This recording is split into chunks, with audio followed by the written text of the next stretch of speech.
لکھنؤ سے محمد سراج الحق قادری مفتی صاحب قبلہ کی بارگاہ میں عرض کرتے ہیں، السلام علیکم ورحمۃ اللہ وبرکاتہ۔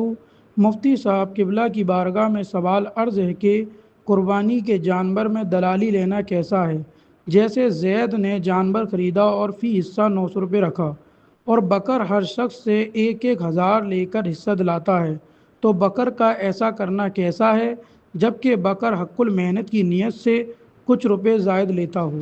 وعلیکم السلام ورحمۃ اللہ وبرکاتہ۔ دلالی یعنی کمیشن عام حالات میں جائز ہے، اس میں کوئی شرعی قباحت نہیں ہے، جبکہ جو دلالی کرتا ہے وہ اس کے لیے کمیشن کے لیے کچھ دوڑ بھاگ کرے، کچھ دوا دوش کرے، کچھ محنت اس کو ہو، نہ یہ کہ جناب صرف رہنمائی کر دی کہ فلاں سے لے لو، اس پر کچھ کمیشن نہیں بنتا۔ تو اگر اس کی کچھ محنت ہے جو ہے کسٹمر لانے میں، تو اس پہ کچھ کمیشن وہ لے سکتا ہے، لینے میں کوئی حرج نہیں ہے۔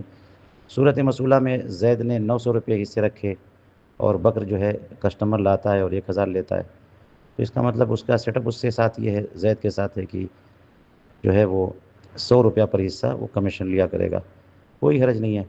اور اگر زید نے بکر کو وہ 900 روپے میں خریدا تھا اور 1,000 اس کو 900 میں بیچ دیا اور 1,000 میں یہ آگے بیچتا ہے، تو اس میں بھی کوئی قباحت نہیں ہے کہ بندہ اپنا مال قربانی کے لیے صحیح جتنے میں چاہے بیچے۔ واللہ تعالی اعلم بالصواب۔